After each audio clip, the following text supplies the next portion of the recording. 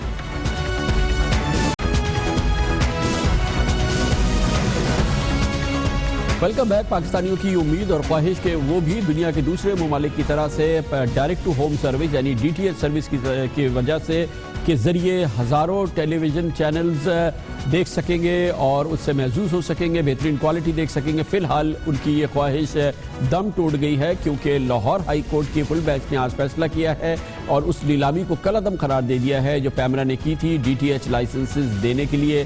Lahore high court کی آج full court نے یہ فیصلہ کیا ہے اور یہ کہا ہے کہ پیمرا کا یہ قانون یا پیمرا کا یہ کہنا کہ وہ لوگ جو کہ آلریڈی لائسنس ہولڈر ہیں، جو کہ ٹیلی ویژن چینل چلاتے ہیں، وہ ڈسٹریبیوٹرز نہیں بن سکتے، ان کو ڈی ٹی ایچ لائسنس نہیں دیا جا سکتا. یہ غیر قانونی ہے اور اسی بنیاد پر آج لاہور ہائی کورٹ نے یہ فیصلہ دیا ہے.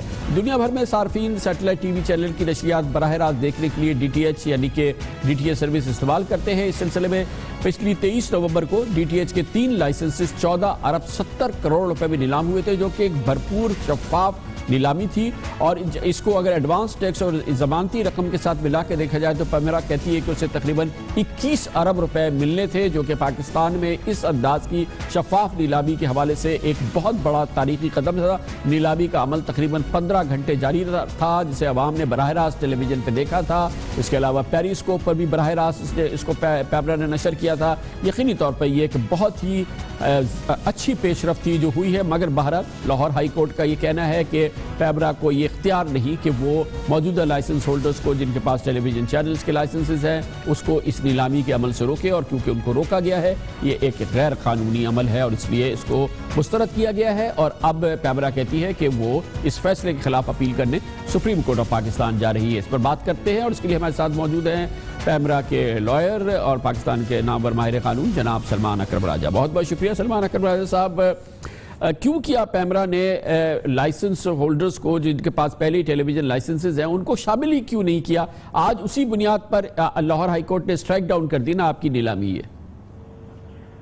دیکھیں یہ میڈیا کے حوالے سے تمام دنیا میں یہ بات سمجھی جاتی ہے کہ ملکیت اگر کم ہاتھوں میں آ جائے میڈیا انٹرپرائزز کی، وہ خواہ چینل ہو یا وہ ڈسٹریبیوشن نیٹ ورکس ہوں، کیبل ہو یا ڈی ٹی ایچ ہو، تو اس کا بالآخر نقصان ہوتا ہے عوام کو، کیونکہ آوازیں کم ہو جاتی ہیں۔ میڈیا ریگولیشن کا مقصد یہ ہے کہ زیادہ سے زیادہ آوازوں کو عوام تک پہنچایا جائے۔ اگر میڈیا کے تمام حصوں کو چند مخصوص گروپ ہی کنٹرول کریں گے تو ان مخصوص گروپوں کا جو نقطۂ نظر ہے وہی عوام تک پہنچے گا۔ اس مقصد کو سامنے رکھتے ہوئے پیمرا نے یہ فیصلہ کیا تھا، ایک ضابطہ ترتیب دیا تھا کہ براڈ کاسٹر جو ہیں وہ براڈ کاسٹنگ کریں، اپنے مواد کو اگر وہ بھیجنا چاہتے ہیں لوگوں تک کسی بھی ذریعے سے تو بھیجیں، لیکن ڈسٹریبیوشن لائسنس کے لیے، جس کا یہ مطلب ہے کہ ایک چینل جو براڈ کاسٹر ہے وہ اپنے حریف چینلوں کا مواد بھی نشر کر سکے گا، اس میں ممانعت عائد کی گئی تھی کہ آپس میں ایک لیکن راج صاحب اس میں ایک اہم بات یہ ہے کہ پیمرا نے یہ بھی کہا تھا کہ جن کو یہ ڈی ٹی ایچ لائسنس ملے گا اس کے ساتھ ہی اسے ایک چینل کا لائسنس بھی مل جائے گا، گویا کہ ڈسٹریبیوٹر کو براڈ کاسٹر تو چینل خود ہی پیمرا خود ہی بنا رہی تھی۔ نہیں دیکھیں وہ بڑے محدود پیمانے پہ تھا کہ 4 یا 5 چینل وہ لا سکے گا، اس کا مقصد صرف یہی تھا کہ مختلف جو D T H platform ہیں ان میں تفریق اگر کوئی کرنا چاہے، مثال کے طور پہ ایک D T H platform کوئی سپورٹس کے چینل دینا چاہتا ہے، دوسرا تاریخ یا کلچر کے دینا چاہتا ہے، لیکن 3-4 چینل صرف، یہاں ہم بات کر رہے ہیں سینکڑوں چینلوں کی، اس میں 2-3 چینل صرف پلیٹ فارمز میں تفریق کے لیے کہے گئے تھے۔ اصل مقصد یہی تھا کہ براڈ کاسٹر کو اور ڈسٹریبیوٹر کو علیحدہ رکھا جائے۔ لاہور ہائی کورٹ نے یہ کہا ہے کہ جو پیمرا آرڈیننس ہے 2002 وہ اس عمومی ضابطے کی اجازت نہیں دیتی، لیکن یہ ساتھ ہی یہ کہا ہے کہ فردن براڈ کاسٹرز کے کیس کو دیکھ کر آپ کچھ کو خارج کر سکتے ہیں اور کچھ کو اجازت دے سکتے ہیں نیلامی میں آنے کی۔ تو گویا اب آپ اس کے خلاف اپیل کرنے جا رہے ہیں، اس فیصلے کے خلاف؟ جی بالکل، اپیل کا میری گفتگو ہوئی ہے ابصار عالم صاحب سے، چیئرمین پیمرا، ان کا یہی ارادہ ہے کہ اپیل کی جائے، کیونکہ وہ یہ سمجھتے ہیں کہ اس فیصلے کی بنیاد پر آگے نہیں بڑھا جا سکتا۔ اگر کچھ براڈ کاسٹرز کو باہر رکھا جائے گا، جیسا کہ اس فیصلے نے کہا ہے کہ کیس بائی کیس بیسس پہ پیمرا فیصلہ کرے، تو ایک لامتناہی سلسلہ مقدمہ بازی کا شروع ہو جائے گا۔ ایک چینل جس کو باہر رکھا جائے گا وہ کہے گا میرے ساتھ زیادتی ہوئی ہے، جس کو اجازت دی جائے گی وہ اس کی حیثیت فرق ہوگی۔ لہذا اگر تو ڈی ٹی ایچ نے پاکستان میں آنا ہے تو اس فیصلے کی نظر ثانی سپریم کورٹ کے ذریعے ضروری ہے۔ بہت شکریہ۔ بہرحال ڈی ٹی ایچ پاکستانیوں کو چاہیے، ڈی ٹی ایچ کو تو ضرور آنا ہے۔ اس کے ساتھ ہی ہمارے آج کے پروگرام کا اختتام ہوتا ہے۔ کل آپ سے پھر ملاقات ہوگی، کل تک کے لیے کامران خان کو اجازت، اللہ حافظ ناصر۔